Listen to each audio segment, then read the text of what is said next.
accomodiamo già qua.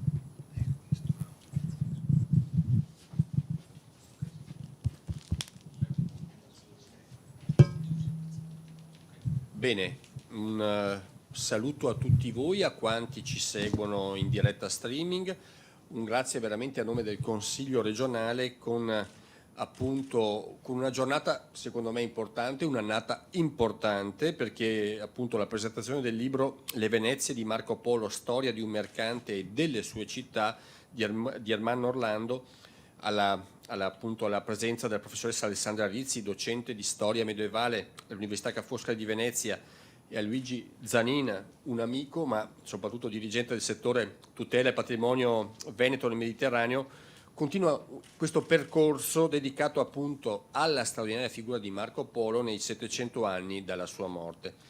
Credo che questo volume sia prodromico a tutte le iniziative che verranno ospitate nei prossimi mesi a Venezia, a iniziare dalla mostra a Palazzo Ducale che si inaugurerà il 6 aprile, I mondi di Marco Polo, il viaggio di un mercante veneziano nel 200. Indipendentemente da ciò, credo che Le Venezie di Marco Polo sia un libro da leggere con estrema attenzione proprio perché, prendendo spunti dalle suggestioni di Italo Calvino e dal suo capolavoro Le città invisibili, Orlando ci parla di Venezia ma anche di Trebisonda, Tabriz, Costantinopoli, San Giovanni d'Agri e via via dicendo, al di là del mito, facendoci così comprendere la realtà in cui visse Marco Polo, non appunto l'idea che possiamo avere noi di quelle città antiche, ma ciò che erano in realtà.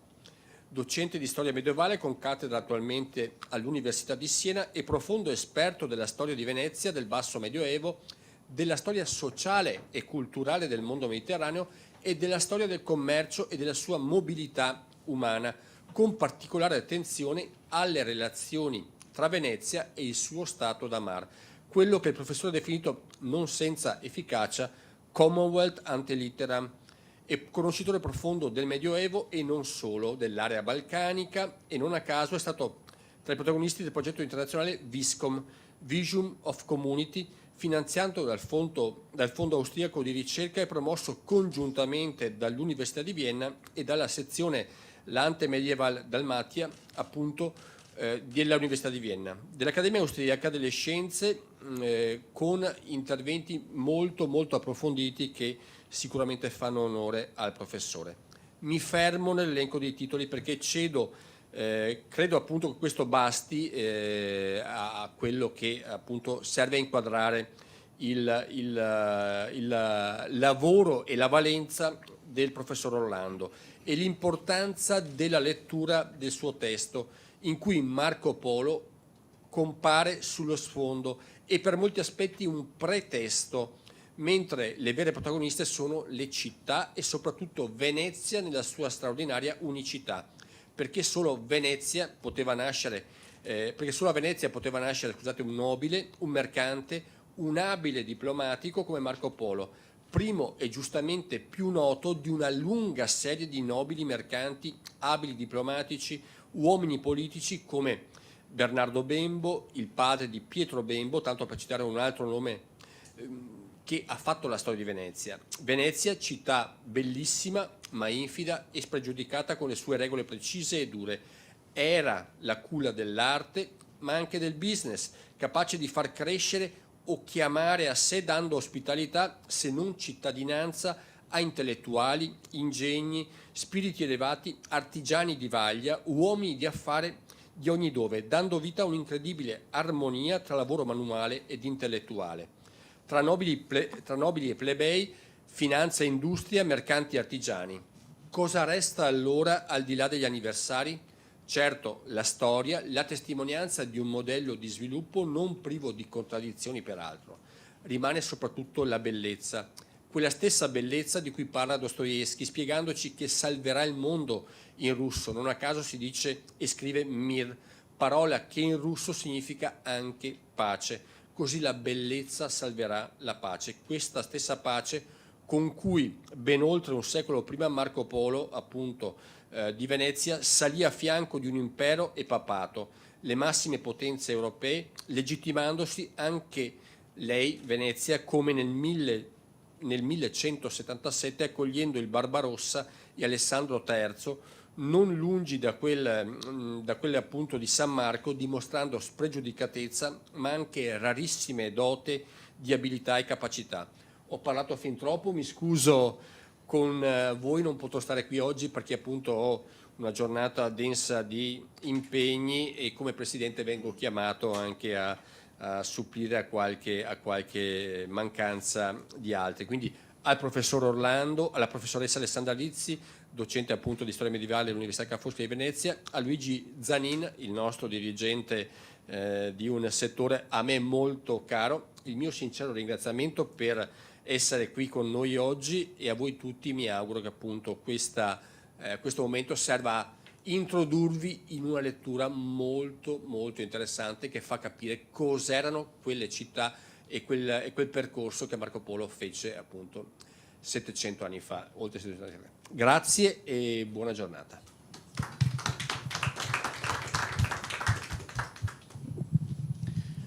Allora, grazie.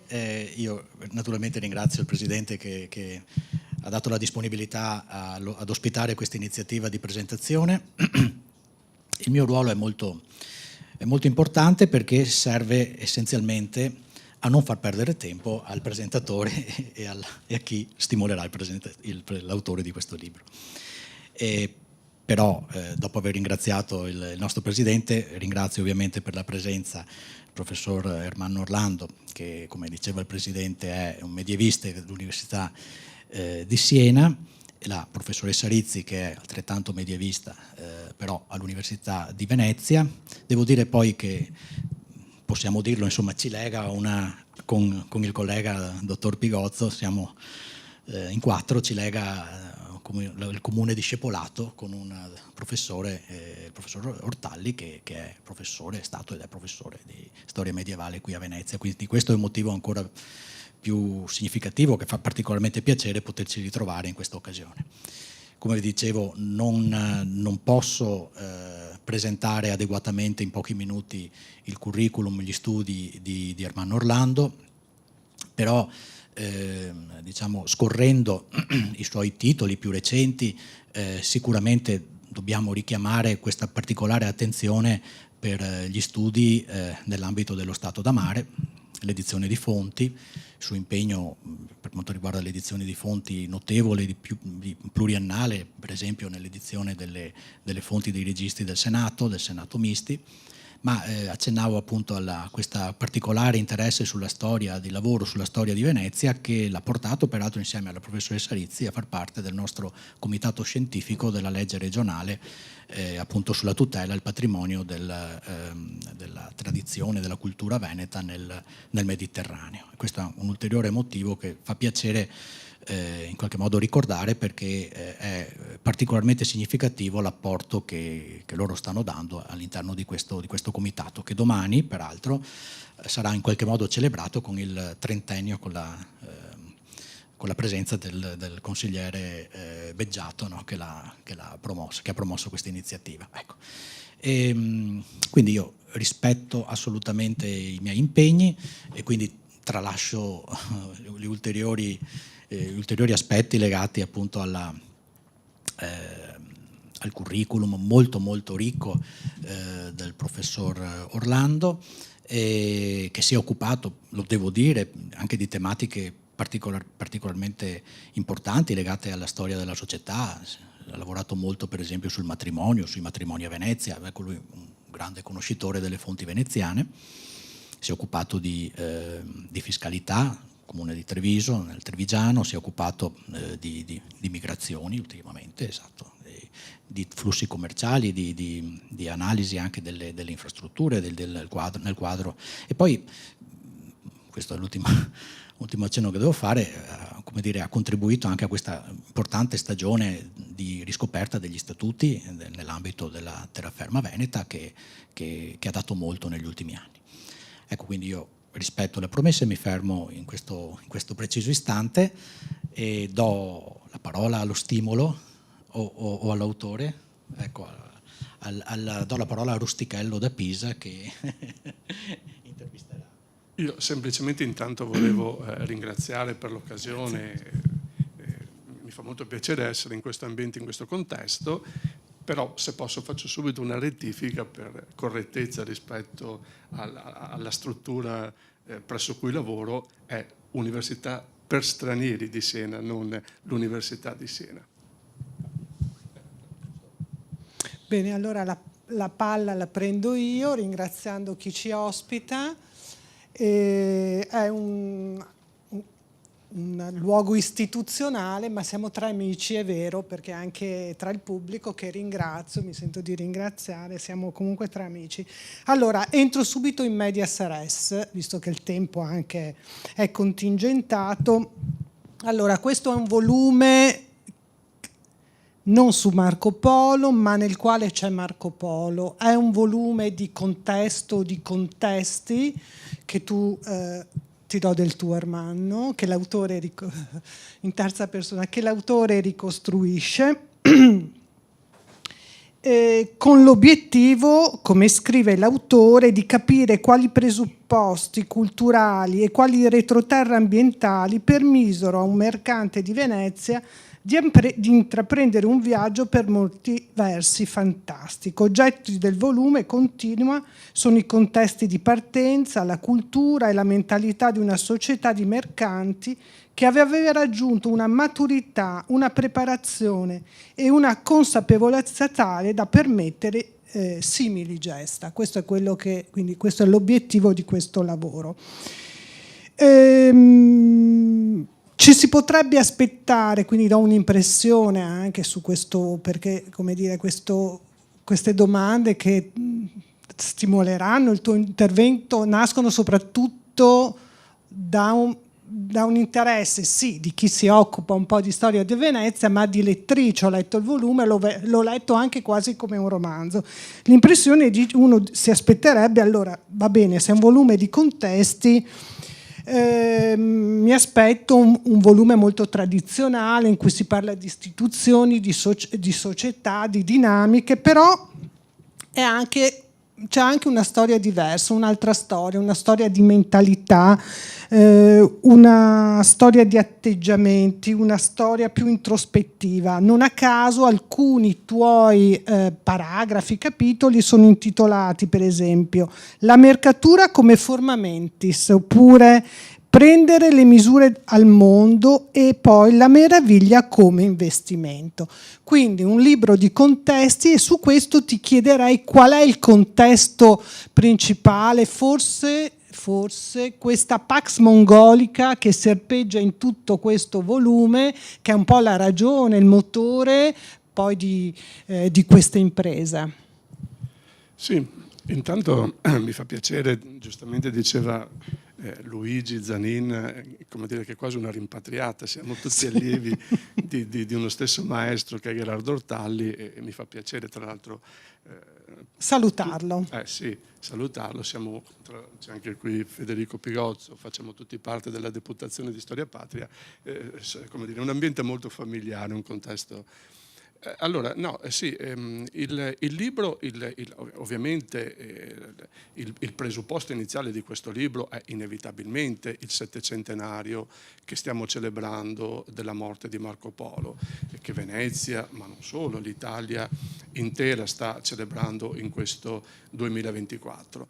Però ho voluto, come dire, biografie su Marco Polo ce ne sono tante, e ce ne sono anche di ottime, fatte bene, anche recenti. Quindi ho voluto, come dire, scrivere un libro da una prospettiva un po' diversa.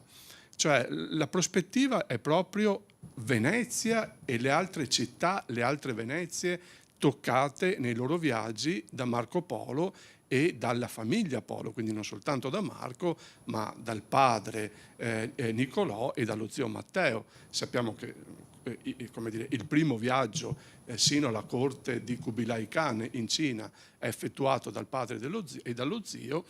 Tornano a Venezia appunto dopo essere rimasti per alcuni anni in Estremo Oriente nel 1269, ripartono questa volta con Marco per questo secondo viaggio, quello raccontato nel Milione appunto di Marco Polo, ripartono nel 1271.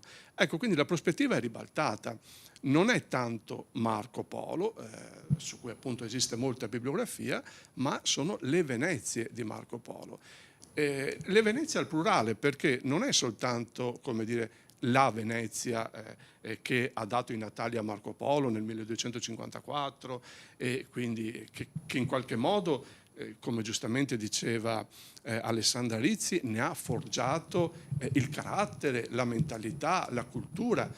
Questa è una città di mercanti che ragiona come dire, con la mentalità del mercante, la forma mentis di cui si diceva, e che ha questa prospettiva, come dire, pratica il mare, ma con questa prospettiva quasi infinita, cioè una prospettiva che non si pone limiti. Il mare per definizione arriva ovunque, è infinito, e così è anche questa civiltà di mercanti che, come dire, non si spaventa di fronte a nulla e tutto diventa poi occasione per fare commercio e per, come dire, espandersi e creare anche un Commonwealth, un dominio da mare che arriva sino appunto al Levante mediterraneo. Quindi questa è la prospettiva un po' ribaltata. Quindi, diciamo, per una volta tanto non mi sono fatto sedurre, come scrivo appunto nel libro, non mi sono fatto sedurre dalla figura storica e da questa figura anche leggendaria del Marco Polo, mercante, scopritore di mondi sconosciuti, ma, come dire, mi sono fatto sedurre dalla città che ne aveva dato i natali, che ne aveva forgiato lo spirito, la cultura, la civiltà, e soprattutto da questo sistema di altre Venezie, questa Venezia diffusa che, come dire, disseminava appunto altre Venezie per tutto il Mediterraneo, sino addirittura la propagine più lontana di cui io parlo, sino in Persia, dove Venezia ha un quartiere proprio a Tabriz, un quartiere gestito autonomamente da un rettore veneziano, nominato in Maggior Consiglio e nominato per gestire e governare la comunità veneziana a Tabriz, e che, come dire, è l'estremo lembo, l'estrema propagine verso questo estremo oriente. Non vorrei prendere troppo tempo, però finisco magari solo questo concetto.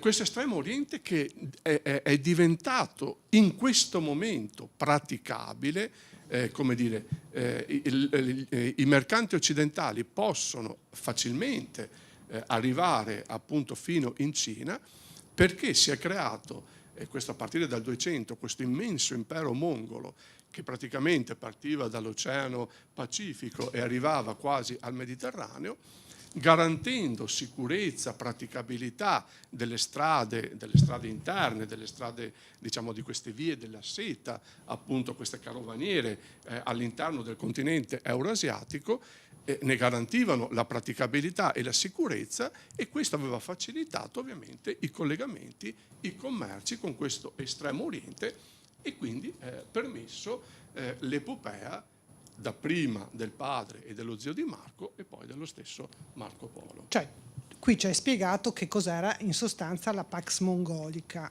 a cui poi ti chiederei di raccontarci un po' la visione di questo mondo globale, questa globalizzazione. Già in altre occasioni scambiandoci così pareri su questo tuo ultimo volume, ti dicevo, è un termine che ricorre moltissimo, e questa impressione che in questo periodo, è un secolo, poi tu dici, effettivamente si apra il mondo conosciuto talmente tanto, ci sia una capacità di cose, persone di di andare da una parte all'altra, che è quasi un unicum, non c'era prima, non ci sarà dopo, e però i veneziani ci sono e colgono l'occasione, e quindi questo ti dà veramente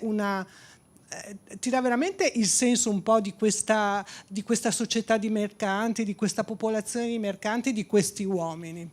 Sì, è davvero, come dire, un periodo eccezionale questo, un periodo eccezionale che si apre grosso modo all'inizio del 200 e che conosce un po', comincia diciamo a collassare poi a metà 300, quindi è circa un secolo e mezzo, che è veramente una realtà globale, perché appunto questo impero mongolo ha permesso, garantendo sicurezza e continuità di rapporti e di comunicazioni tra Occidente e Oriente, ha permesso appunto questa estensione massima del mondo allora conosciuto. Cioè prima, come dire, ci si fermava grosso modo al Mar Nero, quello era l'estremo limite del mondo.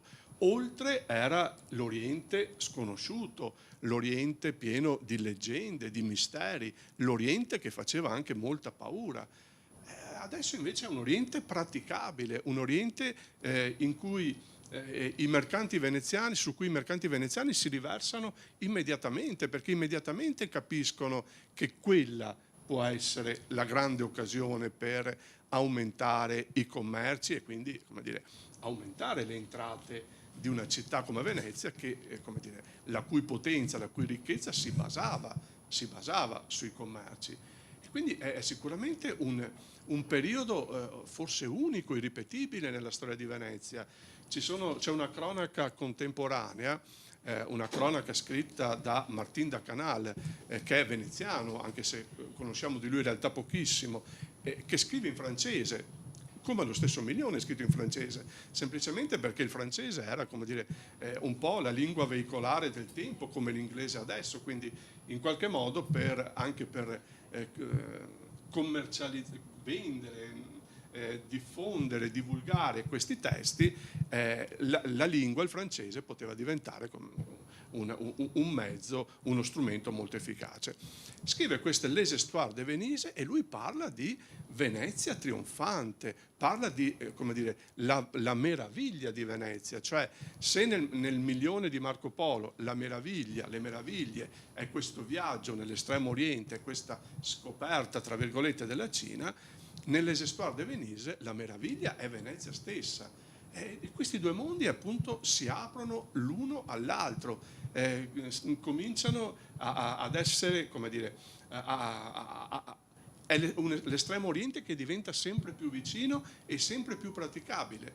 E come dicevo, i veneziani colgono al volo l'occasione e come era loro abitudine, questo l'avevano fatto da tempo, era loro abitudine, come dire, negli empori commerciali, mercantili più importanti, soprattutto quelli che in qualche modo facevano da cerniera, da frontiera tra Occidente e Oriente, era loro abitudine fondare dei quartieri veneziani, queste altre Venezie, e ne abbiamo sia nel Mediterraneo occidentale, ma soprattutto nel Mediterraneo orientale. Il primo quartiere ad essere fondato è nella capitale imperiale bizantina, Costantinopoli, la Bolla d'Oro del 1082, ed è un quartiere, per farvi capire i numeri, un quartiere abitato a fine 200, nel 1171, quando c'è questa retata dei bizantini contro i veneziani, perché i veneziani sono anche prepotenti, sono arroganti e quindi sono mercanti che, come dire, ad un certo punto cominciano anche a dare fastidio in qualche modo. C'è questa retata contro i bizantini e si parla dell'imprigionamento di circa 20.000 veneziani. Cioè 20.000 veneziani vuol dire vivevano in maniera stanziale o fluttuante in questo quartiere veneziano di Costantinopoli, ma i quartieri arrivavano poi nel Mar Nero, Tana, Soldaia, arrivavano appunto dicevo prima in Persia, Tabriz, erano nel vicino Oriente, in Siria, a Laiazzo, a San Giovanni d'Acri e via, a Tiro, ce ne sono tanti, ecco, c'è tutta questa serie di altre Venezie che in qualche modo fa da cerniera tra i due mondi e tra Venezia e questo continente euro-asiatico. Ecco, Io ho inteso questo libro anche proprio come un viaggio, quindi non soltanto una storia di Venezia, ma un viaggio in queste altre Venezie toccate da Marco Polo, ma prima ancora dal padre e dallo zio, nei loro viaggi verso l'estremo oriente. Ti farei un'altra domanda. Marco Polo è una figura che è famosa, mitizzata, forse più famosa che conosciuta. Mancano pezzi importanti della vita di Marco Polo. Sulla madre si discute, chi sia chi non sia. Di lui sappiamo quello che ci dice il Milione. In questo periodo, nell'età medievale, spesso di un personaggio, soprattutto se l'autore di un'opera, sai quanto dice nell'opera stessa, quindi sai abbastanza dell'ultima parte della sua vita, quindi sai poco di quello che succede prima. Lo stesso Milione, tutto il mito cresce intorno al Milione, ma ancora non si discute chi l'abbia scritto, quando abbia iniziato a dettarlo. Chi è Marco Polo? Nel senso che idea ti sei fatto? Mi stupisce molto, mi colpisce molto quando tu dici tutto sommato non era un uomo eccezionale, così ce ne sono stati probabilmente molti. Abbiamo avuto la fortuna che di lui c'è rimasta quest'opera, e allora insieme ti chiedo, oltre all'uomo, perché ha scritto l'esigenza di scrivere questo Milione?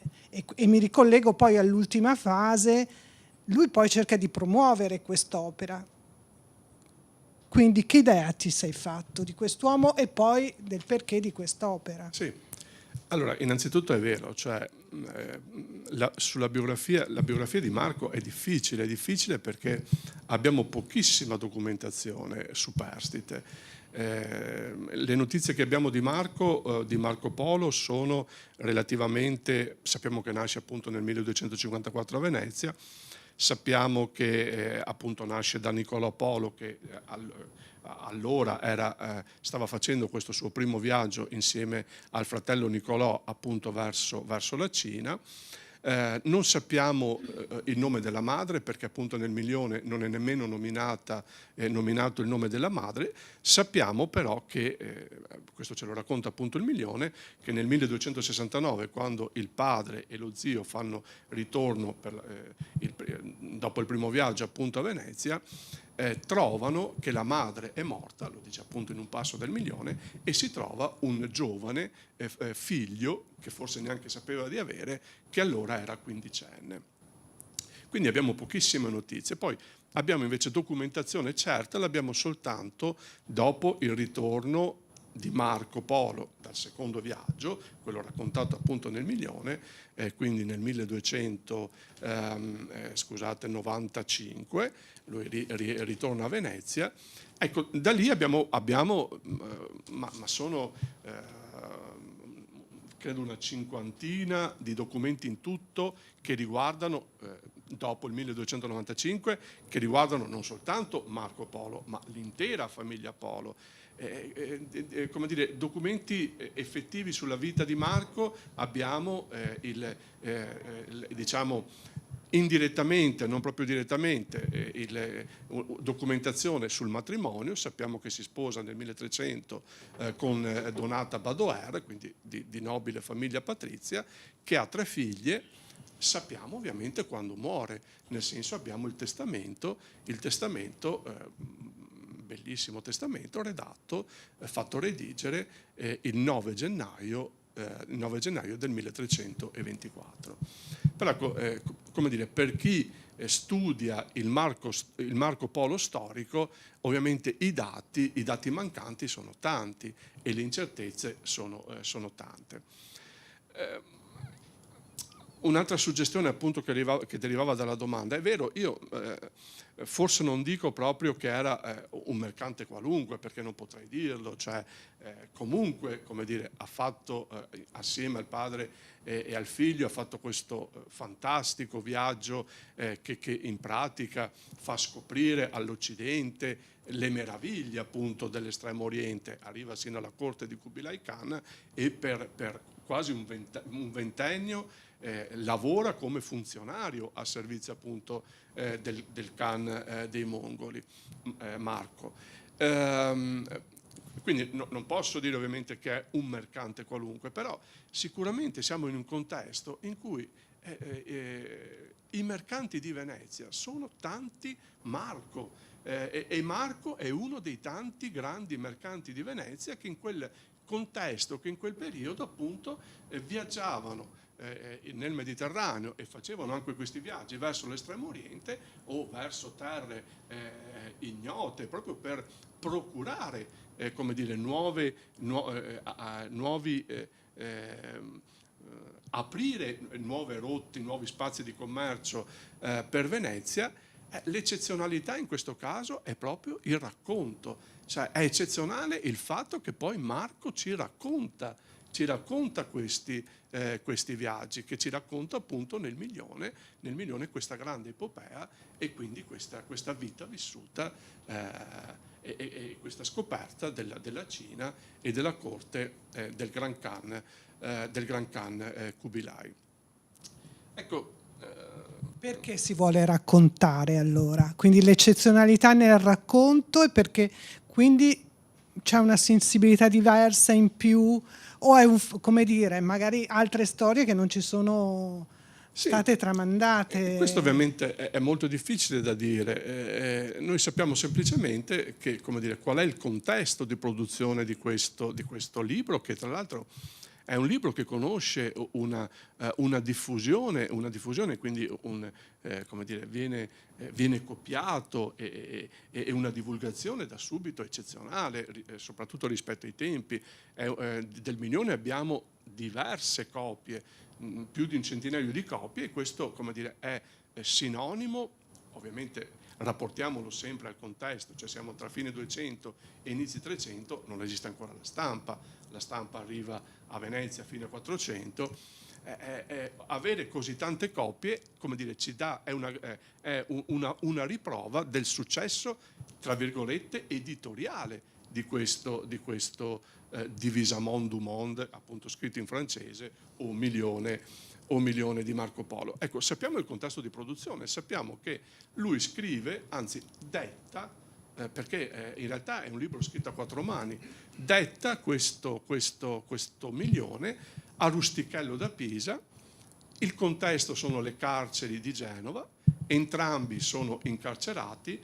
Marco, anche qui è uno dei tanti dubbi che abbiamo sulla biografia di Marco, non sappiamo bene se incarcerato in occasione della guerra di Curzola, della battaglia di Curzola, quindi nel 1298, siamo sempre nel contesto della seconda guerra con Genova, veneto-genovese, però potrebbe essere, questo ce lo tramanda un editore tardo, cinquecentesco, che è Giovan Battista Ramusio, che ci dice appunto che Marco è stato catturato durante questa battaglia di Curzola nel 1298. Però abbiamo una testimonianza di un domenicano, Coeva, che invece anticipa questa prigionia almeno dal 1296. Lui dice che è stato fatto prigioniero in uno scontro tra pirati nelle acque di Laiazzo nel 1296. Addirittura adesso è venuto fuori un documento, anche se in copia tarda cinquecentesca, che è tutto da verificare, perché parla genericamente di un Marco Polo, ma non specifica, diciamo, il ramo e la parrocchia, la residenza, il quartiere di questo Marco, per cui potrebbe anche essere un omonimo, però addirittura parla fa presumere una cattura di Marco Polo nella battaglia di Laiazzo del 1294, quindi ben 4 anni prima, appunto, Curzola.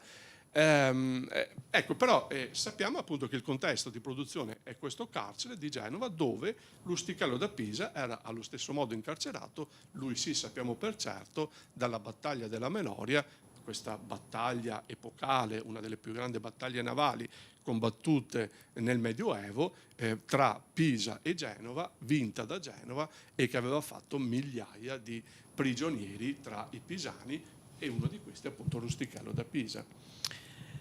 Mi interesserebbe sapere e che tu anche raccontassi al pubblico che ci sta ascoltando l'ultima fase, cioè un po' la delusione di Marco nei confronti di una Venezia che non ha grande interesse poi per questa impresa, e quindi ti chiedo qual è la ricaduta poi di questo viaggio all'interno della società veneziana.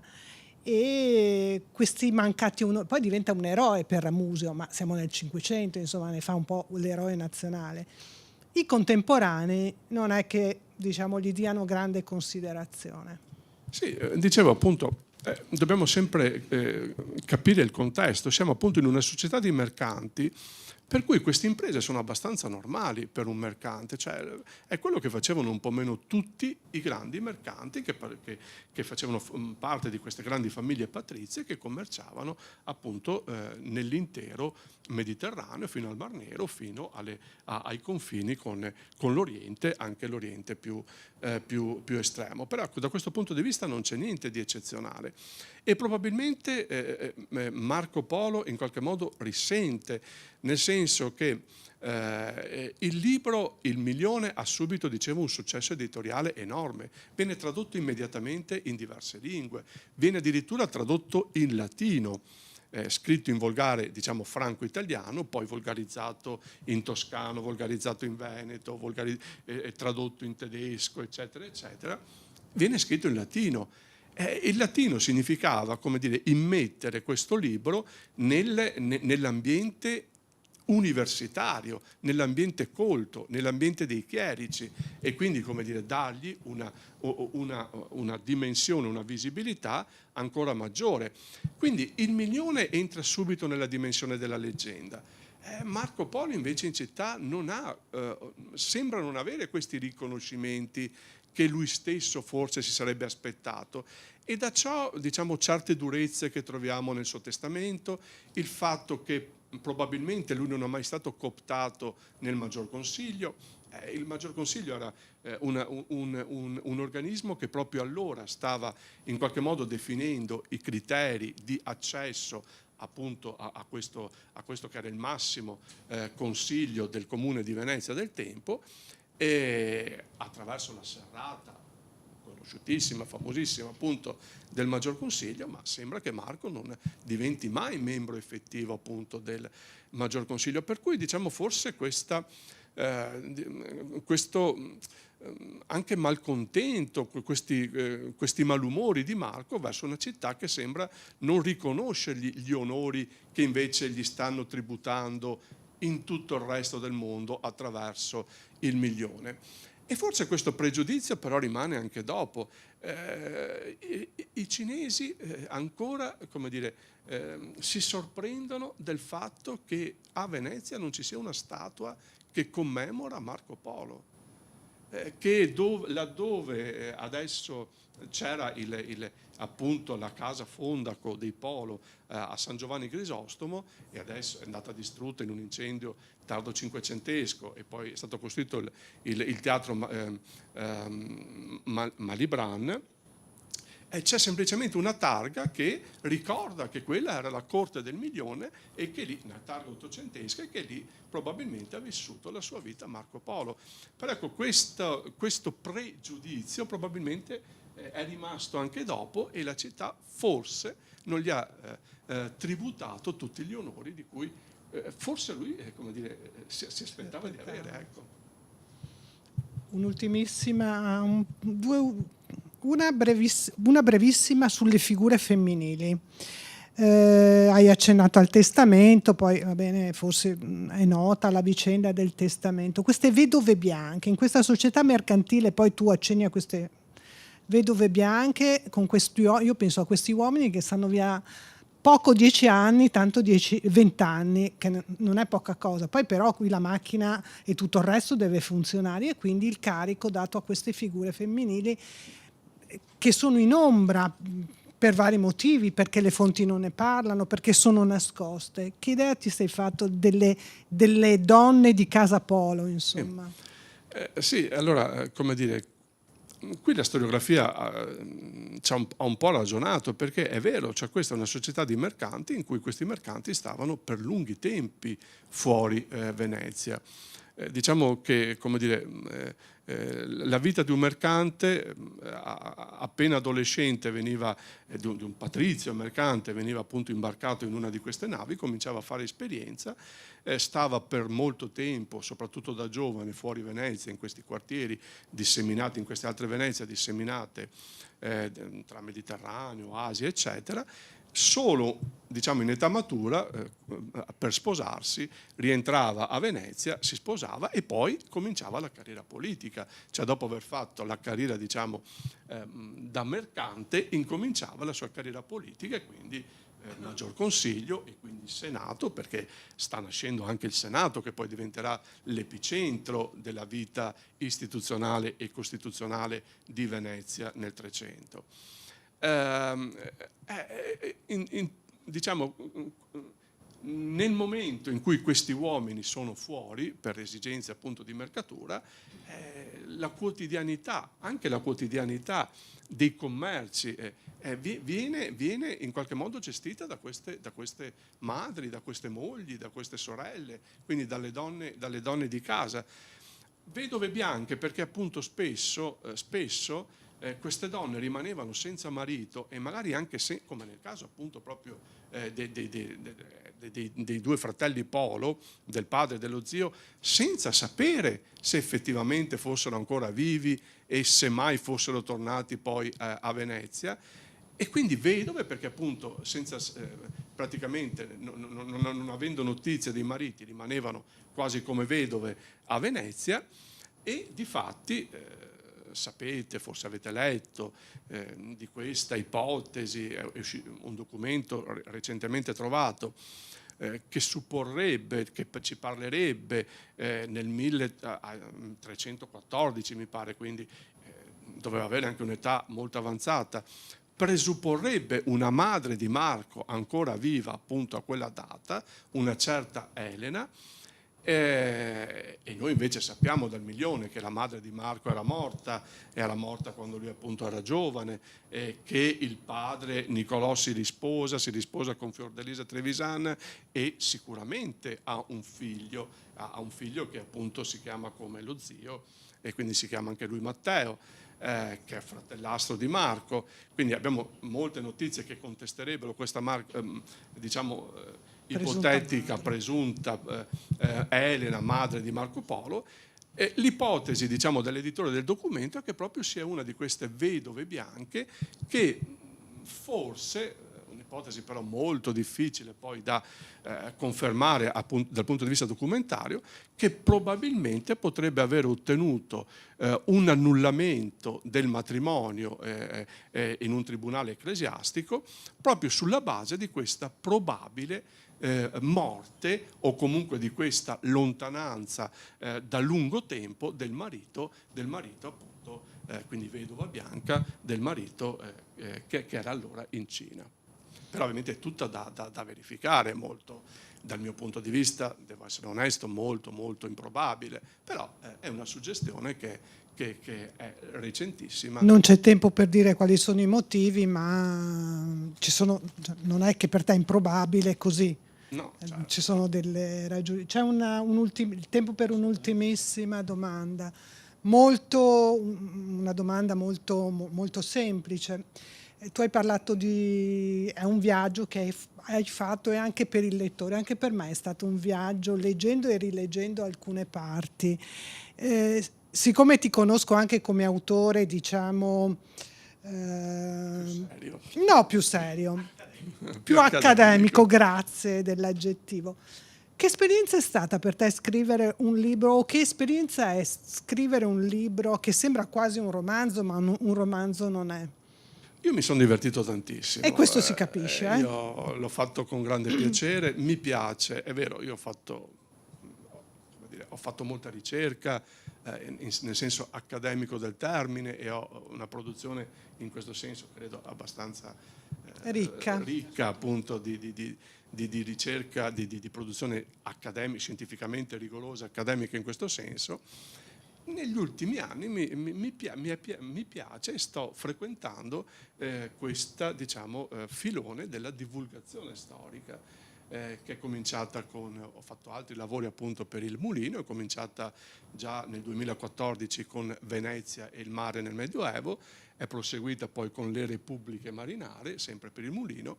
Poi sempre per il Mulino ho fatto l'anno scorso Medioevo migratorio, quindi una storia di questa estrema mobilità medievale dall'alto al basso Medioevo, e adesso appunto questa Venezia di Marco Polo.